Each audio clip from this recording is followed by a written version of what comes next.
Bismillahirrahmanirrahim. Alhamdulillahi rabbil alamin wa bihi nasta'in ala umur dunya waddin. Nastaghfiruhu wa nastahdihi wa natubu ilaihi wa natawakkalu alaihi. Wa na'udzu bihi min syururi anfusina wa min sayyiati a'malina.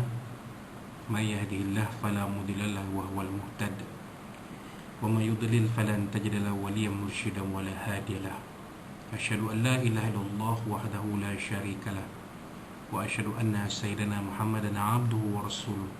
Allahumma shalli wa sallim wa barik ala hadzal nabiyil karim sayyidina wa habibina wa syafi'ina wa dhuhrina wa maulana Muhammadil Mustafa wa ala alihi wa sahbihi wa man da'a bi da'watihi wa tamassaka bi sunnatihi wa jahada fi sabilillah ila yaumiddin.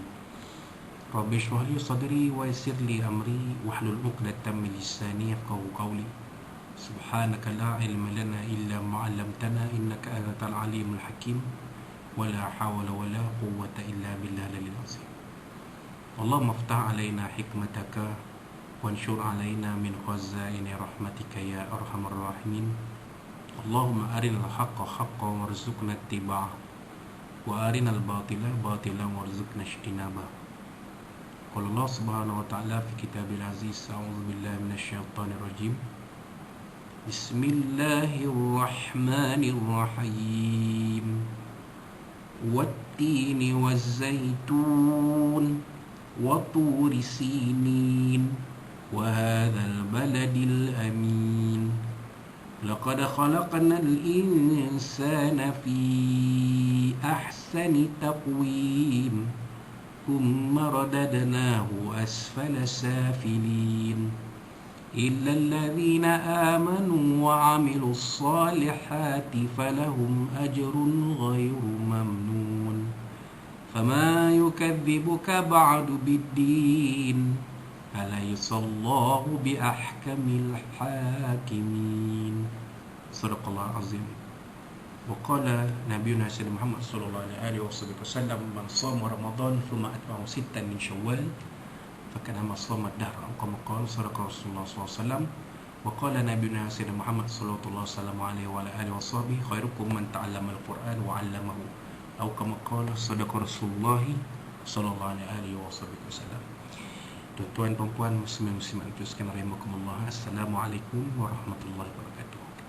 Amma ba'd. Alhamdulillah, alhamdulillah, pada malam ini 17 Syawal 1441 Hijriah bersamaan 8 Ogos 2020, kita sekali lagi bertemu di dalam majlis ilmu ini yang disifatkan Nabi SAW sebagai Radatun min Riyadil Jannah, satu taman dari taman-taman syurga Allah Subhanahu wa Ta'ala.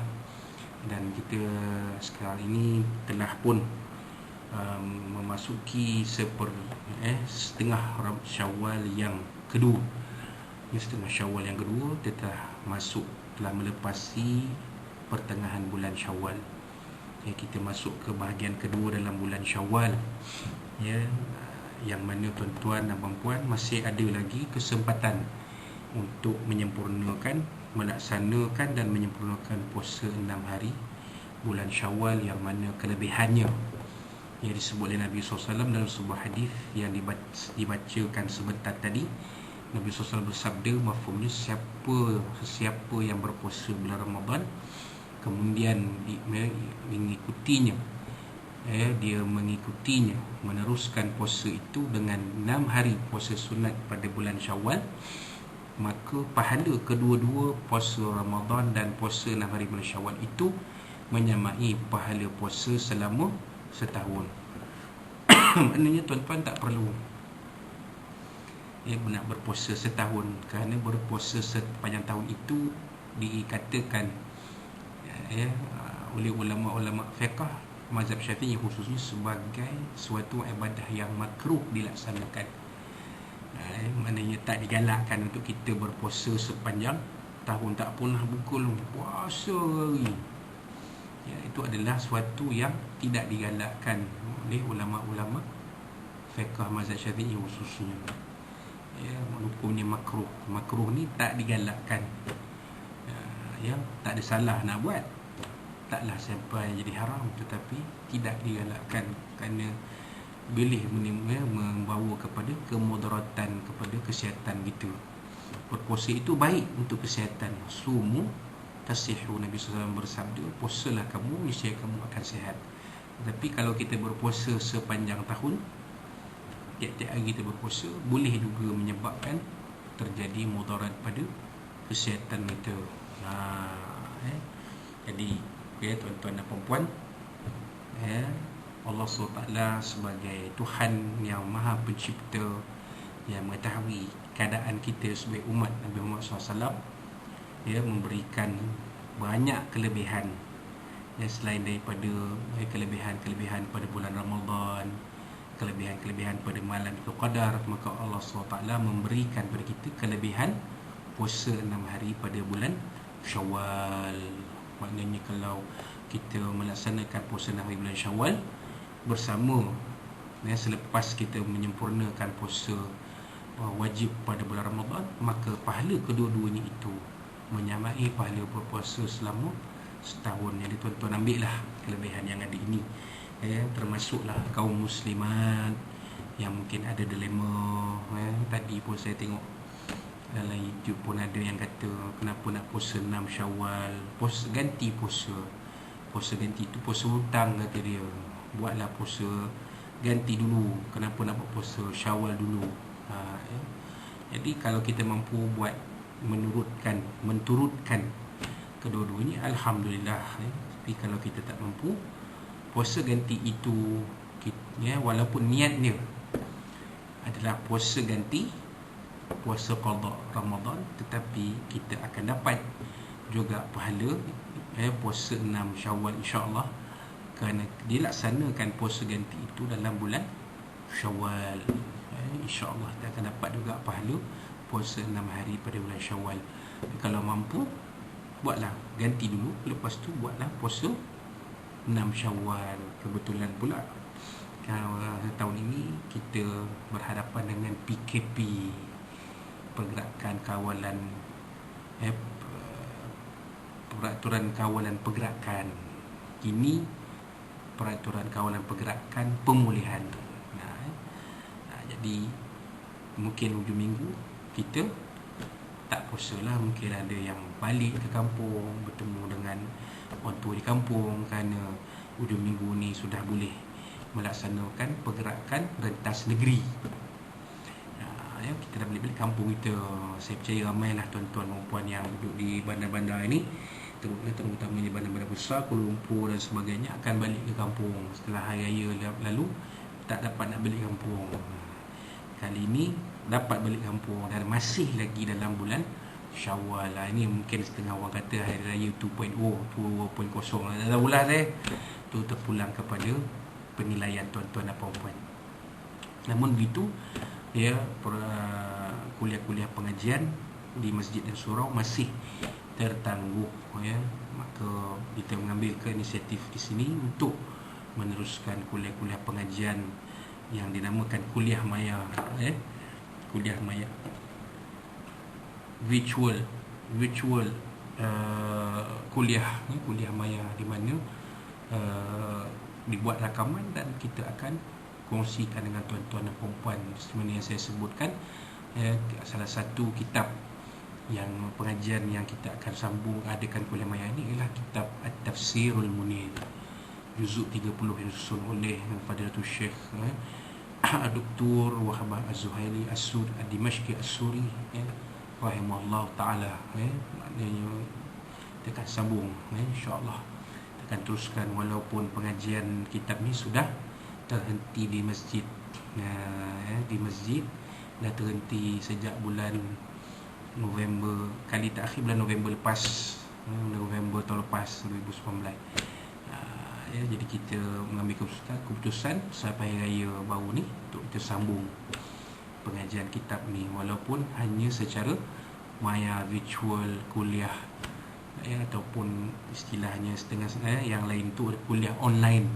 Kalau dibuat secara live Facebook online direct boleh ikut, tapi asas yang saya sebutkan kita buat secara rakaman. InsyaAllah tuan-tuan boleh mengikutinya nanti di channel YouTube saya, Muhammad Azmi 10.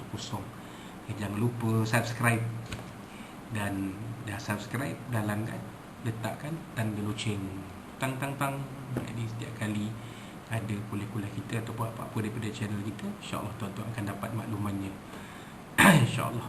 Jadi tuan-tuan dan puan-puan muslimin muslimat rahimakumullah, kita teruskan pengajian kitab Tafsirul Munir ini. Surah At-Tin, surah At-Tin kita dah kupas sedikit ayat pertama, ayat kedua dan ayat yang ketiga. Yang kita telah kupas, dan insya-Allah kita akan kupas daripada ayat yang keempat daripada muka surat 299, insya-Allah. Kemudian Allah SWT menegaskan dengan firman-Nya, mafhumnya, sesungguhnya kami telah menciptakan manusia dengan sebab kejadian. Ayat 4 surah At-Tin. A'udzubillahi minasyaitonir rajim. Laqad khalaqnal insana fi ahsani taqwim. Sesungguhnya kami telah menciptakan manusia dengan sebab kejadian. Allah SWT bersumpah dengan ketiga-tiga perkara tersebut. Yang pertama dengan buah tin, kedua dengan buah zaitun, ketiga dengan Al-Baladul Amin. Ini negeri atau ini kota Makkatul Mukarramah. Itu kalau tuan-tuan pergi ke Mekah bila buat umrah, kadang-kadang tuan-tuan lihat di dinding-dinding bangunan ada tulis Al-Baladul Amin. Apa makna Al-Baladul Amin? Ialah Mekah ini, kota Makkatul, bumi Makkatul Mukarramah itu sendiri. Allah SWT bersumpah dengan ketiga-tiga perkara tersebut bahawa Dia yang telah menjadikan, yang menciptakan manusia sebagai sebaik-baik kejadian, diberikan anggota badan yang lengkap dan sempurna, makan dengan tangannya, mempunyai keistimewaan dengan ilmu pemikiran, tutur bicara dan serta pengurusan kehidupan. Jadi kelebihan manusia berbanding dengan makhluk-makhluk Allah yang lain, sama ada haiwan ataupun tumbuh-tumbuhan ataupun benda tak bernyawa ataupun disebut sebagai al-jamadat. Jadi benda makhluk Allah ni ada 4 bahagian. Satu, insan. Yang kedua, hayawan. Haiwan lah. Yang ketiga, nabat. Hayawanat, nabatan, tumbuh-tumbuhan. Yang keempat, jamadat.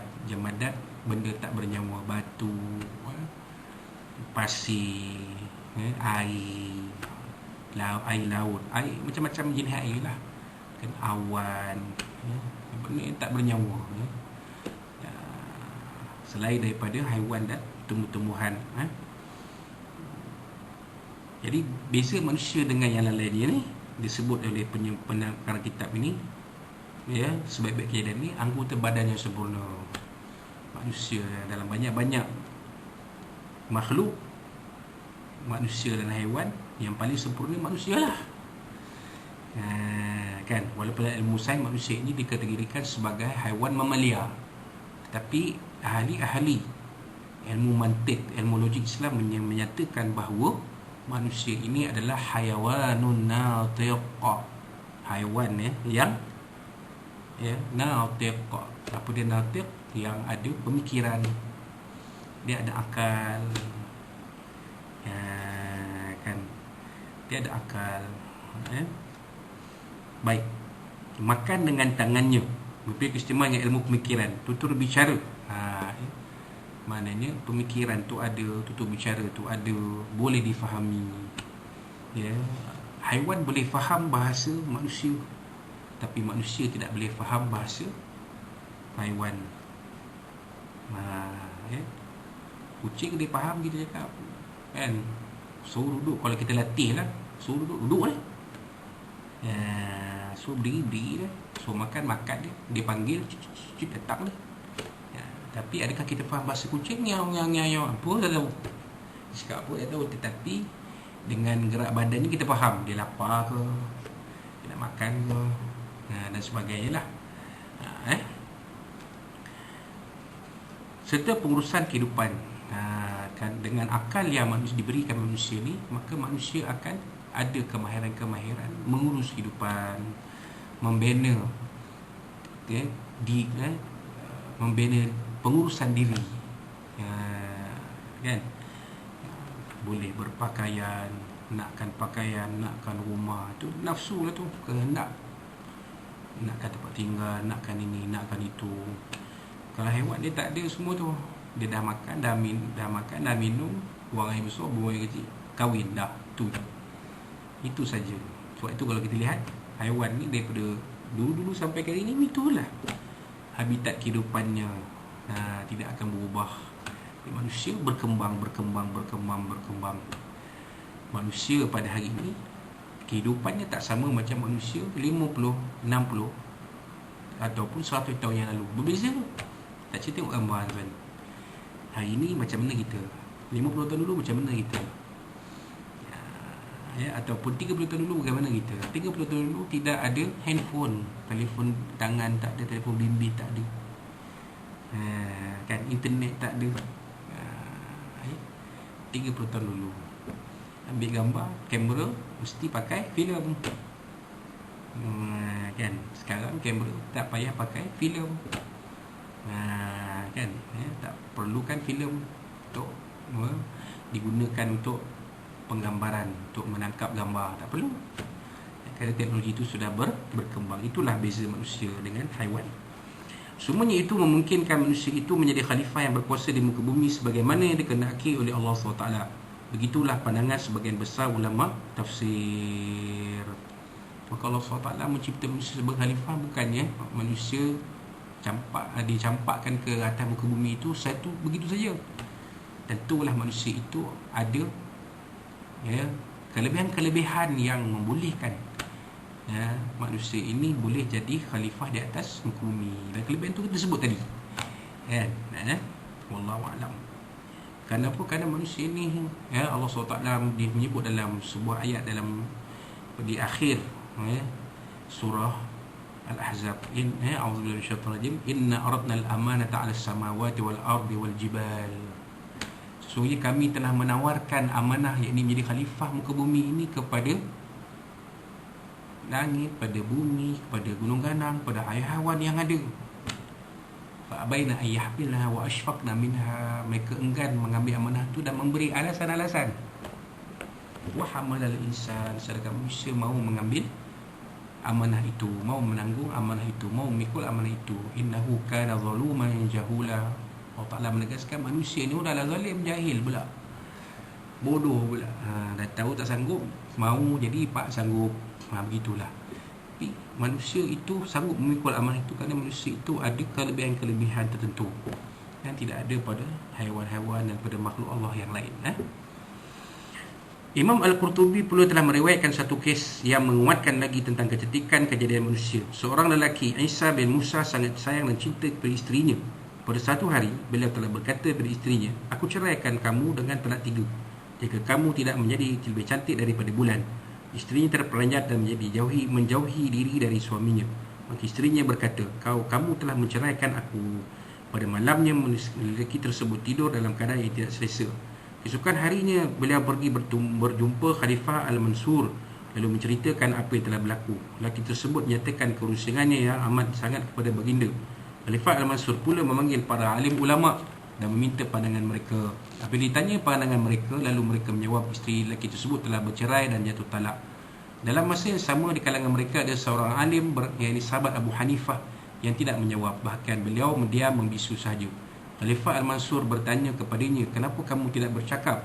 Jawab orang alim tersebut, Allah alim ni dia baca surah At-Tin tu, Bismillahirrahmanirrahim, wattini wazzaitun wa turi sinin wa hadzal baladil amin laqad khalaqnal insana fi ahsani taqwim. Wahai Amirul Mukminin, dengan nama Allah yang Maha Pemurah dan lagi Maha Penyayang, demi buah tin dan buah zaitun dan demi bukit Sinai dan demi kota Mekah yang aman ini. Jadi tadi saya tersilap, saya sebut 3 benda. Benda ketiga itu ialah Allah SWT bersumpah dengan waktu di sini, dengan bumi Sinai dan kota Al-Makkatul Mukarramah, Al-Baladul Amin. Tu maafkan saya terlupa tadi. Baik. Wahai Amirul Mukminin, sesungguhnya manusia adalah sebaik-baik kejadian dan tidak ada sesuatu yang lebih baik daripadanya. Maka Khalifah Al-Mansur berkata kepada Isa bin Musa, dosanya adalah sebenarnya kata beliau ini, kembalilah kepada isterimu. Dan Khalifah Al-Mansur pula mengutus pesan kepada isteri tersebut dengan pesanan, hendaklah kamu mentaati suamimu, jangan derhaka kepadanya, beliau tidak akan menceraikanmu. Begitulah apa yang disampaikan oleh Khalifah Al-Mansur kepada lelaki yang bernama Isa bin Musa ni, dan kepada isteri dia, yang sebenarnya tidak berlaku penceraian itu. Imam Al-Qurtubi telah mengulas keputusan kes ini dan berkata, ini menunjukkan bahawa manusia adalah sebab baik kejadian secara zahir dan batin. Sempurna kejadiannya, lengkap anggota badannya, kepala dengan fungsi di atas, dada yang bidang, perut dengan isinya, anggota kemaluan yang sempurna, dua tangan yang dapat digunakan dan kaki untuk berjalan. Sebab itu para ahli falsafah mengatakan bahawa manusia ibarat dunia kecil, semua makhluk ada di dalamnya. Jadi tidak ada makhluk yang lebih sempurna selain manusia. Tak ada. Manusia lah makhluk yang paling sempurna di atas muka bumi ini. Jadi maknanya apa kata Isa bin Musa itu tidak relevan lah. Macam mana nak kata bulan lebih cantik daripada manusia? Manusia itu sebenarnya jauh lebih cantik daripada bulan. Tapi kenapa manusia menjadikan bulan sebagai simbol kecantikan? Macam dalam lagu tu kan, engkau laksana bulan, kan? Kenapa? Manusia mensifatkan kecantikan itu dengan bulan. Kerana bulan itu adalah simbolik sahaja, kan? Kalau kita tengok langit, apa objek di langit yang paling cantik? Bulan lah. Kan? Maka bulan itu menjadi simbol kecantikan. Tetapi mana lebih cantik, manusia atau bulan? Manusia lebih cantik dari bulan. Baik. Malangnya manusia kerap lupa tentang segala kekuatan, bahkan cuai terhadap keistimewaan yang telah dikurnia Allah SWT kepadanya. Sebaliknya manusia suka mengikut runtunan nafsu syahwatnya semata-mata. Sebab itu Allah SWT berfirman, mafhumnya, thumma radnahu asfala safilin, kemudian kami kembalikan dia ke tempat yang serendah-rendahnya di neraka. Itu tuan-tuan. Manusia ni bila lupa, maka Allah Ta'ala akan jadikan dia sehina-hina makhluk, lebih hina lagi daripada haiwan. Maksudnya dihumbankan ke dalam neraka, iaitu di tempat yang paling bawah di dalam neraka. Ini semua akan berlaku apabila seseorang itu tidak mentaati Allah dan tidak mengikut para anbiya alaihissalam. Walau bagaimanapun lebih utama jika ditafsirkan seperti berikut. Kami akan kembalikan manusia kepada umur yang hina, iaitu tua dan lemah, nyanyuk dan hilang ingatan setelah mereka menikmati waktu muda, dan yang gagah, petah, bertutur dan baik ingatan. Inilah dia tuan-tuan, kata penyusun kitab ini. Satu lagi tafsiran tentang ayat yang kelima surah At-Tin ini ialah manusia ini ada fasa-fasa kehidupan dia, daripada bayi, jadi kanak-kanak, jadi remaja, jadi belia, jadi pemuda, jadi belia, jadi pemuda, jadi dewasa, jadi tua, warga emas, warga emas. Akhirnya bila warga emas tu ada tahap dia akan mengalami kegagalan fungsi sesetengah anggota badan. Mungkin mata dah kabur, pipi dah kendor, uban dah memutih, gigi dah terabur. Itu kata orang Perak lah. Jadi manusia ini ada fasa-fasa kehidupan dia. Kalau panjang umur kita, maka kita akan melalui fasa-fasa kehidupan ni, sampailah dalam Al-Quran tu menyebut ada yang akan dimatikan pada usia yang awal, ada yang akan dimatikan pada usia yang sangat lanjut. Dan Nabi SAW sendiri pun dah mengatakan, inna a'mar ummati baina sittin wa sab'in, sungguhnya umur umatku antara 60 hingga 70 tahun. Jadi kita ni kalau dah sampai umur 70 ke atas tu maknanya Allah Ta'ala bagi kita keistimewaan, kelebihan yang tak ada pada orang-orang lain. Mungkin ada ramai lagi orang-orang lain yang telah menemui kematiannya sebelum usia 60 tahun. Memang ada. Macam sahabat kita, ada seorang sahabat saya dalam PDRM meninggal pada sehari sebelum hari raya Aidil Fitri, masih dalam bulan Ramadan, hari Jumaat pula meninggalnya. Usia dia baru 48 tahun. Setahun lebih tua daripada saya. Bayangkan usia 48 dah, tak sampai 50 pun dah dijemput oleh Allah Subhanahu Wa Taala. Masya-Allah. Begitulah keadaannya. Dan kita tak sangka seorang yang ceria, yang peramah, yang suka berbicara, maka Allah Ta'ala ambil, yang mempunyai penghayatan agama yang baik, maka Allah Ta'ala ambil dia. Allah Ta'ala sampaikan ajalnya pada usia itu. Jadi kita yang masih hidup ni bersyukurlah pada Allah SWT. Ya, Allah Ta'ala masih lagi bagi kita kehidupan. Wallahu alam. Berdasarkan tafsiran yang terdahulu yang menafsirkan maksudnya ialah manusia berkenaan masuk neraka kerana kekafiran segolongan mereka. Ini adalah pendapat Al-Hasan, Mujahid Ibnu Al-Aliyah, Ibnu Zaid dan Qatadah. Ini semua adalah ulama-ulama tafsir zaman tabi'in. Oleh itu istithna dalam ayat ini ilal ladzina amanu adalah istithna muttasil. Ini dalam ilmu tafsir lah. Ya. Mana manusia ni thumma radadnahu asfala safilin. Kemudian kami akan masukkan kamu jadikan kamu serendah-rendah makhluk. Serendah-rendah makhluk ciptaan Allah SWT. Illa alladhina amanu, melainkan tak, bukan semua manusia ni akan Allah Ta'ala hinakan ataupun rendahkan, jatuhkan martabatnya menjadi sehina-hina makhluk. Tak semua tuan, tak semua. Ada kekecualian dia. Sebab tu disebut istithna. Istithna ni kekecualian.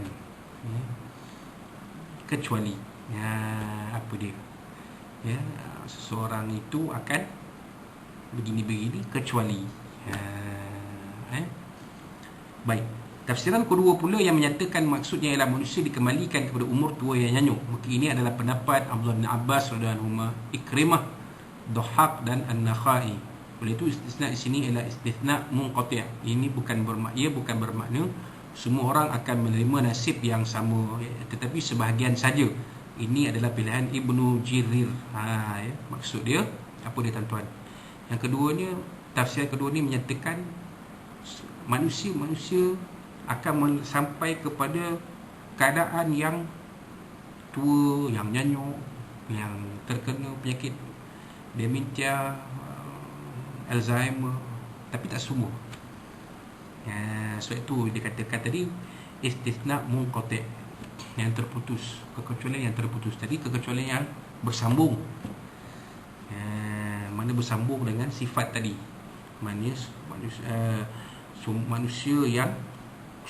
Manusia akan dijatuhkan, diturunkan darjatnya oleh Allah SWT ke serendah makhluk, kecuali dia bersambung tu kecuali.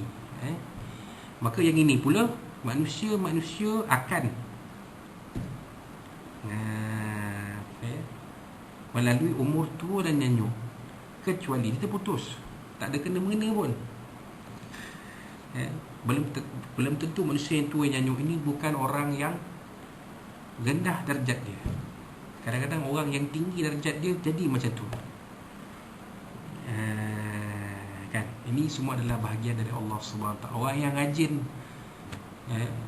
membaca Al-Quran, rajin membaca buku-buku pun, kalau Allah Ta'ala nak bagi penyakit nyanyuk, dia akan jadi macam tu. Tetapi kata orang-orang alim, salah satu perkara yang boleh mencegah seseorang daripada terkena nyanyuk ialah dengan membaca Al-Quran. Maka kita baca Al-Quran paling tidak pun tiap-tiap minggu surah Yasin dan juga surah Al-Kahfi atau dia ada slash atau surah Al-Kahfi. Nak baca dua-dua boleh, nak baca salah satu pun tak apa. Kita tidak bersifat rigid hal ni. Ada setengah orang dia kuat kepada surah Al-Kahfi, dia Al-Kahfi tu. Bila sebut Yasin dia buat tak tahu. Ada setengah pula Yasin kata, bila sebut Kahfi buat tak tahu. Jadi kita combinekan, kita gabungkan dua-dua. Kerana kedua-dua surah ini memiliki kelebihan-kelebihannya yang tersendiri. Nak baca dua-dua boleh, nak baca satu ikutlah.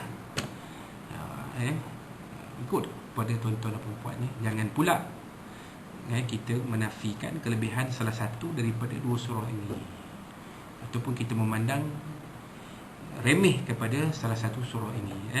Wallahu a'lam. Maka itulah sebagai ulama tafsir mengatakan bahawa illa itu istisna munqati'. Kerana apa? Kerana sifat nyanyuk, tua nyanyuk itu yang disebut sebab yang ditafsirkan ayat laqad khalaqnal insana thumma radadnahu asfala safilin itu, bila sambung ilal ladzina amanu tu dia munqati', terputus, tak kena mengena. Tapi istisna tu ada di situ. Begitulah wallahu alam. Firman Allah SWT mafhumnya, illa alladhina amanu wa amilus solihati falahum ajrun ghairu mamnun. Kecuali orang yang beriman dan mengerjakan amal soleh, untuk mereka ganjaran pahala yang tidak putus-putus. Surah At-Tin ayat 6. Maksudnya kecuali orang yang beriman dengan Allah, Rasulnya dan hari akhirat, serta melakukan amal soleh, serta menunaikan kewajipan fardu dan ketaatan lain. Illa alladhina amanu, kecuali orang yang beriman. Orang-orang beriman tidak akan direndahkan tarafnya oleh Allah SWT. Ini satu perkara yang wajib kita imani, wajib kita yakin. Kita yakini perkara ni. Orang yang beriman darjatnya tidak akan turun. Orang beriman darjatnya akan naik di sisi Allah SWT. Asalkan imannya iman yang lengkap ni tuan. Kita beriman dengan enam rukun iman dengan sempurna. Wa amilus solihat, dan beramal soleh. Beramal soleh ni kita dah bincang. Kita setengah ulama mengatakan bila amal soleh ini maknanya melaksanakan kesemua perkara yang dituntut oleh syarak sebagai seorang mukallaf.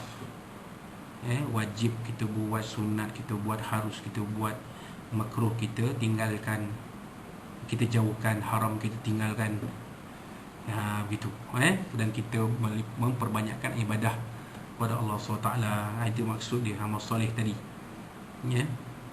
Untuk mereka pahala yang tidak putus-putus kerana ketaatan mereka tersebut. Falahum ajrun ghairu mamnun, maka bagi mereka pahala yang tidak ada had, yang tidak terputus,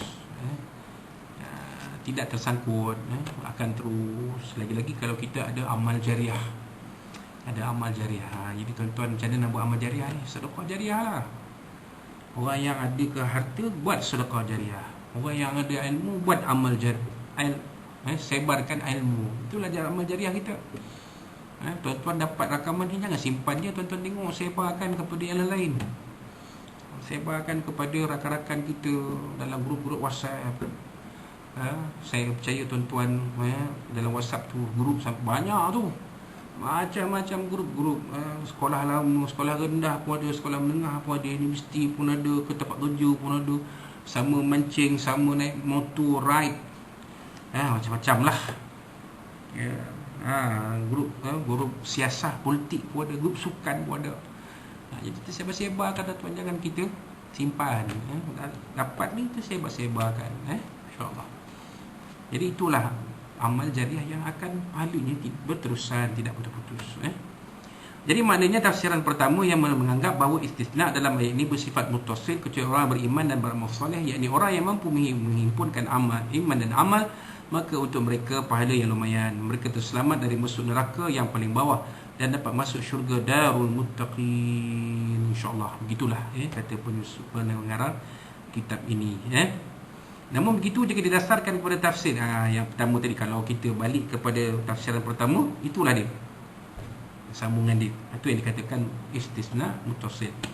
Namun begitu jika didasarkan daripada tafsir dalam makna yang kedua, iaitu istisna yang dianggap istisna munqati', dan ini menurut kami adalah pendapat yang lebih tepat, rajih, kata penyusun kitab inilah. Dalam hal ini maka maknanya, akan tetapi para orang mukmin yang bertakwa, maka Allah ganjari mereka dengan pahala yang berterusan dan tidak putus-putus kerana kesabaran mereka terhadap pelbagai kecubaan Allah, seperti ketuaan, kenyanyukan, susah payah mematuhi perintah setakat yang terdayu, padahal keadaan diri mereka lemah dan serba tidak bermaya. Yakni mereka mungkin menghadapi ganjaran lanjut usia macam orang lain, namun mereka pasti akan dapat ganjaran yang besar atas perbuatan kebajikan mereka. Maksud di sini tuan-tuan, orang yang kita yang dah berusia ni tuan-tuan, jangan jadikan usia kita sebagai alasan untuk kita mengendurkan ibadat kita pada Allah SWT. Itu maksud dia. Maknanya ilal ladzina amanu wa amilus solihat, itu maknanya orang yang dalam dah berusia, dah lanjut usia, dengan segala kelemahannya, dengan segala kepayahannya, dengan segala kekurangan yang fizikal yang ada pada dirinya, tak jadi alasan. Dia masih lagi semayang tak tinggal, semayang sunat kuat, baca Quran dalam keadaan yang mungkin lemah, mata pun tak berapa terang, tak apa nampak, cuba baca usaha, kan, majlis ilmu pun cuba ikuti, walaupun majlis ilmu, cuba ikuti walaupun dalam keadaan yang lemah, tak dapat hadir di masjid, di surau, mengikuti majlis ilmu, ikut dalam rakaman di YouTube dan di live Facebook dan sebagainya. Masih lagi berzikir, berwirid, masih lagi baca Quran. Ada kita tengok tua lanjut, tapi itulah dia, masih lagi tak lekang lidahnya daripada berzikir kepada Allah SWT. Jadi itulah dia. Itu tafsiran yang bila sebut, kita lihat pada tafsiran kedua tadi, itulah ilal ladzina amanu, itulah makna dia. Mana orang yang beriman dan beramal soleh itu kecuali orang beriman dan beramal soleh, yakni orang yang imannya masih kuat, masih teguh, amalnya masih kuat, masih teguh, walaupun dalam keadaan yang serba kekurangan dan kelemahan. Kan, kita jangan jadikan kalau dah lemah tak berdaya tu payah sembahyang nak buat apa, tak payah baca Quran nak buat apa, kan? Jadi tidak menjadi alasan itu. Sepatutnya bila kelemahan tu, kekurangan tu ada, dia akan jadi lebih kuat. Apa kunci dia? Banyakkan baca surah An-Nashrah ataupun Alam-Nashrah, itu je. Jadi kita lemah tak berdaya, insya-Allah kita boleh hadapinya dengan baik, dan ibadah kita tidak akan terjejas sedikit pun. Wallahu alam. Imam Al-Alusi berkata, maka spontan yang dapat diraih dari konteks ayat ini menunjukkan perihal orang kafir pada hari kiamat, bahawa mereka pada hari itu begitu kodoh dan mengerikan, padahal ketika dunia wajah mereka cantik dan tampan. Ini adalah kerana mereka tidak bersyukur dan tidak menepati tuntutan nikmat tersebut. Itu satu lagi, itu pandangan Imam Al-Alusi rahimahullah ta'ala. Maksudnya tumaradnahu asfala safilin ini dituju pada orang-orang kafir. Nanti di padang mahsyar mereka ini akan dilihat di kalangan manusia-manusia yang ada di padang mahsyar pada itu, mereka yang sangat mengerikan. Wahal di dunia dulu handsome kau main, bila berada di padang mahsyar, ya Allah, yang lagi seburuk wajah manusia, itulah dia. Wali'azubillah. Imam Ahmad, Imam Bukhari dan Ibn Hibban mentakhrijkan daripada Sayyidina Abu Musa Al-Asy'ari radhiyallahu anhu, beliau meriwayatkan bahawa Rasulullah SAW bersabda, idza marda al-'abdu aw safara kataballahu ta'ala lahu min al-ajri mithli ma kana ya'malu sahihan muqiman. Kamu qala Rasulullah SAW. Mafhumnya, kalau ada hamba Allah yang sakit dan atau yang dalam perjalanan, ini bermusafir, maka niscaya Allah SWT tuliskan untuknya pahala orang yang kerap dibuatkannya ketika beliau sihat atau ketika beliau tidak ke mana-mana. Dalam riwayat lain ada tambahan, dan beliau berbunyi, bagi mereka pahala yang tidak putus-putus. Itu dia tuan-tuan. Maknanya kalau orang yang sakit ni, kita yang sakit, kalau kita sakit, kita uzur, ibadah kita masih lagi beribadah, maka pahalanya akan sama ketika kita masih sihat. Begitulah. Gitu. Kita semayang, kita solat, walaupun dah duduk, tak boleh berdiri, tak boleh seperti mana biasa, tapi kita tetap mengerjakan solat, maka pahalanya sama. Tuan-tuan jangan susah hati. Kalau kita terasa macam kata putih down lah, dengan keadaan kita jangan rasa macam tu. InsyaAllah amal ibadah kita tetap ada nilai yang sama di sisi Allah Subhanahu wa ta'ala, dan ganjaran yang sama darinya, insyaAllah. Imam At-Tabrani mentakhrijkan dari Sayyidina Syaddad ibnu Aus radhiyallahu anhu, beliau berkata, saya mendengar Rasulullah SAW bersabda, idza tuliyat 'abdan min ibadi mu'minan fahamida li ala mabtalaituhu fa innahu yaqumu min madjihi ka yaumi waladathu ummuhu min al-khataya wa yaqulu ar-rabb 'azza wa jalla inni qad qayyadtu 'abdi hadha wabtalaituhu fa ajruhu lahu ma kuntum tujiruna lahu qabla zalik, atau kama qala Rasulullah SAW. Mafhum, sungguhnya Allah SWT berfirman, mana-mana hamba mukmin, ni hadis kursi, mana-mana hamba mukmin yang aku cuba dengan bala namun ia tetap memujiku, maka niscaya bila ia bangun Semua yang dia demamnya, ia bangun seolah baru dilahirkan oleh ibunya, itu bersih dari dosa. Yang ini ketika itu Allah berfirman, aku kurung hamba-Ku ini dan aku cuba dia ini dengan penyakit. Oleh itu, wahai malaikat, tuliskan untuknya apa yang kamu selalu tuliskan pada masa sebelum dia sakit. Hadis ini adalah hadis sahih. Ini nampak terang di situ. Ya, sebenarnya keuzuran penyakit, ya, keuzuran ini adalah ujian dari Allah SWT. Jadi kita jangan rasa kenapalah aku diberikan keuzuran macam ni, ya, kenapa aku diberikan kesakitan macam ni, ya. Ada di antara sahabat-sahabat kita yang menderita penyakit-penyakit. Ada sahabat saya mata dah rabun, depan mata pun tak nampak, dengar suara mahal mata terbuka, bukannya buta. Tapi sebab keuzuran dia, maka dia tidak boleh melihat walaupun dari jarak dekat. Dah rabun sangat. Ada sahabat saya pula sekarang ni menderita barah, ya, kejap-kejap kemo, ya. Dan kita pun tak tahu macam mana, berapa lama akan bertahan sahabat kita ni. Pada usia yang macam saya kata, dia usia bukannya muda tua sangat, bukannya 74 tahun, 47 tahun tuan, ya. Jadi ini semua adalah ujian dari Allah SWT. Tapi kalau kita ni jiwa kita kuat, mental kita kuat, iman kita kokoh, ibadah kita tetap sama seperti mana kita masih sihat, maka Allah Ta'ala akan berikan ganjaran yang tidak putus-putus. Falahu ajrun ghairu mamnun. Mungkin yang pahala itu lebih banyak lagi berbanding dengan pahala ibadah ketika masih sihat. Wallahu a'lam. Ibnu Hatim mentakhrijkan dari Ibnu Abbas radhiyallahu bahawa beliau menerangkan ini Hurairah mengenai ayat ini dengan wajar. Apabila seorang itu semakin tua dan tidak mampu lagi beramal yang seperti masa muda, maka Allah Ta'ala tuliskan untuknya pahala sebagaimana pahala yang selalu ia dapat pada masa mudanya. Ini dia, kata Ibnu Hatim yang dia mengambil dari Abdullah bin Abbas. Apa yang Ibnu Abbas tafsirkan tentang ayat, ya, illal ladzina amanu wa amilus solihati falahum ajrun ghairu mamnun. Bila seorang tua sangat dia nak baca, mata dah rabun, memang tak boleh buat apa, semayang pun dah tak mampu, semayang pun atas kursi atau semayang pun atas baring dan sebagainya. Tapi Allah Ta'ala tetap beri pahala yang sama. Gitu, ya.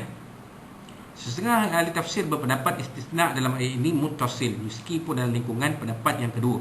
Namun maknanya terang, orang mukmin yang bertakwa tidak ditakdirkan berubah semasa tua menjadi nyanyuk. Dalilnya lah hadis yang ditakhrijkan oleh Hakim dan dianggap sahih oleh Imam Al-Baihaqi dalam tajuk cabang iman yang diriwayatkan oleh Abdullah bin Abbas. Hadis tersebut mafhumnya, sesiapa yang suka baca Al-Quran, ia tidak akan ini ditakdirkan menjadi nyanyuk. Ini berdasarkan firman Allah SWT, ilal ladzina qara'ul Quran, mafhumnya kecuali orang yang baca Al-Quran. Ibnu Hamid dan Ibnu Jirir mentakhrijkan hadis yang serupa, siapa yang menghimpunkan dan menghafal Al-Quran tidak akan ditakdirkan menjadi nyanyuk. Jadi betul lah yang dikatakan tadi. Ya, maknanya kalau kita, salah satu cara untuk mengelak dari penyakit nyanyuk ialah dengan membaca Al-Quran. Dan kita tak pernah dengar lagi orang hafiz Quran jadi mendapat penyakit nyanyuk. Tak pernah dengar lagi tuan. Ya, walaupun dah kena, walaupun uzur, macam di sini di Perak ni Syekh Muhammad Nur Mansur Al-Hafiz, walaupun dah uzur, dah tak boleh berjalan, cakap pun dah kurang sangat-sangat, boleh sebutir-sebutir tapi tidak nyanyuk. Ada pemikiran lagi, dia tak mampu nak cakap, dia tulis. Dia beritahu kepada kita, ya, bila pergi mesyuarat, bila apa-apa yang dia nak sampaikan pandangan, kalau dia tak boleh menyampaikannya secara sempurna, dia akan tulis. Maknanya minda dia masih ada. Kalau nyanyuk tak tahu apa dah, kan? Siang malam pun mungkin sama aja pada dia. Orang nyanyuk ni bahaya tuan. Dah makan pun dia kata belum makan lagi. Bayangkan. Dan tak ingat siapa kita. Walaupun dah jumpa berkali-kali pun dia tak ingat siapa kita. Ini orang nyanyuk tuan. Tapi memang orang yang hafiz Al-Quran belum pernah kita dengar lagi mengalami penyakit nyanyuk. Walaupun kesihatan mereka itu uzur sangat-sangat. Wallahu a'lam. Selepas itu Allah menyelar orang kafir kerana mendustakan pembalasan Allah selepas kebangkitan. Allah SWT berfirman, apakah menyebabkan manusia kafir mendustakan risalahmu selepas datangnya agama ini? Wahai insan, apakah garangan yang mendorong kamu setelah datang ketenangan dan bukti kudrat Allah, kamu menjadi pendusta, mendustakan hari pembalasan? Justru pendusta kebenaran adalah tergolong sebagai pendusta. Sekiranya anda sudah mengetahui bahawa Allah mencipta anda dengan sebab kejadian, maka kemudian siapa yang kufur, Allah jadikan dia makhluk yang paling bawah dan hina, maka apakah sebabnya anda masih mendustakan hari kebangkitan dan hari pembalasan? Sementelahan pula anda sudah melihat dan mengerti al-ba'dah, ini permulaan kejadian. Anda juga mengerti bahawa siapa yang mampu memulakan satu kejadian, maka pasti mampu untuk mewujudkan semula setelah tiada. Sebab itu, mengapa pula anda mendustakan pengulangan kembali kejadian manusia, wahal anda sudah tahu perkara itu suatu yang mungkin. Itu dia tuan-tuan. Jadi orang kafir ni, apabila dia mengingkari tentang sifat Allah SWT, tidak mengimani sifat Allah SWT yang boleh menciptakan sesuatu, yang boleh mematikan, menghidupkan sesuatu, mematikan sesuatu dan menghidupkan balik sesuatu, maka orang kafir ini layaklah thumma radadnahu asfala safin, layaklah dia diletakkan pada darjat yang paling bawah sebagai manusia. Begitulah. Wallahu a'lam. Kemudian Allah SWT tegaskan hakikat keupayaan yang menjadikan semula makhluk dengan firman-Nya. Mafhumnya, alaihissallahu bi ahkamil hakimin. Fama yukadzibuka ba'du biddin. Ayat ke-7. Fama yukadzibuka ba'du biddin. Ini tadi menerangkan. Fama yukadzibuka ba'du biddin. Apakah pengertiannya? Maka apakah yang menyebabkan kamu mendustakan ini hari pembalasan sudah, ini adanya keterangan-keterangan itu. Tu penerangan tentang ayat ke-7 tadi. Itu dia. Kenapa orang kafir ni selepas ada keterangan tu mereka tetap mendustakan kenyataan yang ada dalam keterangan dari Allah Subhanahu Wa Taala. Kenapa? Kerana mereka memang tak nak terima lah. Itulah dia sifat orang kafir, orang musyrik ni, mereka tak nak terima kebenaran yang ada dari ayat-ayat Allah dalam ayat-ayat Allah Subhanahu wa Ta'ala. Innallazina kafaru sawun 'alaihim anzartahum am lam tunzirhum la yu'minun. Orang kafir ni sama kamu beri peringatan, kamu terangkan kepada mereka ataupun tidak, mereka tetap tidak akan beriman. Tapi siapa yang dikatakan innallazina kafaru itu berbeza. Orang yang memang menolak Allah, agama Allah SWT. Memang dia menolak, dia anti berislam, dia anti kepada agama Islam, dia anti kepada ajaran Islam, dia anti kepada orang Islam. Inilah dia innalladzina kafaru dalam ayat yang dibaca sebentar dari ayat awal surah Al-Baqarah kan. Maka Allah Ta'ala sebut dalam surah At-Tin ni, fama yukadzibuka ba'du biddin. Kenapa apa lagi kamu nak dustakan selepas ada diterangkan dalam agama Islam? Kenapa kamu nak tolak juga kebenaran agama Islam ni? Kalau kamu tak mengenal agama Islam, tak apa, jangan kamu menolak kebenaran yang ada dalam agama Islam. Maka Allah Ta'ala sudahi. Kemudian Allah Ta'ala tegaskan hakikat keupayaan menjadikan semula makhluk dengan firman yang alaihissallahu bi ahkamil hakimin. Mafhumnya bukan dengan Allah hakim yang seadil-adilnya. Surah At-Tin ayat 58. Artinya Allah SWT sebagai hakim paling baik dan adil. Allah tidak mengenai siapa sebagai tanda keadilannya. Allah akan melakukan penghakiman besar pada hari kiamat. Berarti itu orang yang telanaya akan dapat menuntut bela terhadap manusia yang menganiayanya. Begitulah. Mana Allah Ta'ala ni seadil-adil hakim.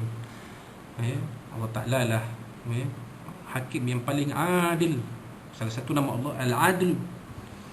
Allah Ta'ala yang maha adil. Manusia, seadil-adil manusia tidak akan dapat menandingi keadilan Allah Subhanahu wa Ta'ala. Allah Ta'ala tu maha adil dan tuan. Adil lah Allah Ta'ala. Ada manusia Allah Ta'ala matikan dulu, ada manusia Allah Ta'ala matikan kemudian, ada manusia Allah Ta'ala jadikan sihat, ada Allah Ta'ala, ada manusia Allah Ta'ala jadikan muzur. Muzur itu kerana apa? Sebagai kafarah pada dosa-dosa dia. Biarlah sakit hari ini di dunia, jangan sakit di menderita dalam neraka. Walayazubillah.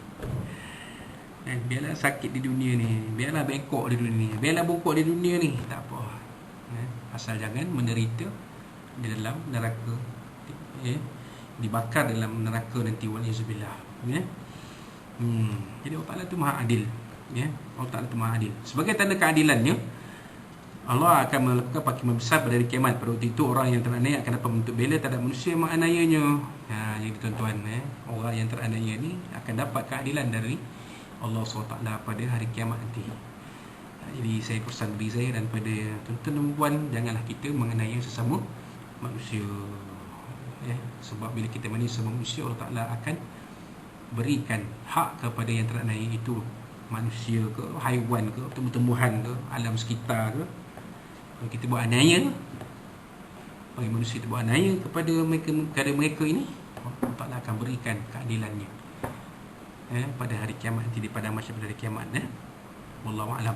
Imam At-Tirmizi mentakhrijkan hadis marfu' dari Sayyidina Abu Hurairah radhiyallahu anhu bahawa Rasulullah SAW bersabda, "Fa idza qara'a ahadukum wat-tini waz-zaitun," bila siapa dia yang di kalangan kamu membaca wat-tini waz-zaitun, fa ata ala akhiriha alaysa Allah bi ahkamil hakimin, bila sampai akhirnya alaysa Allah bi ahkamil hakimin, falyaqul, maka hendaklah dia menuturkan perkataan berikut, bala wa ana ala zalika minasyahidin,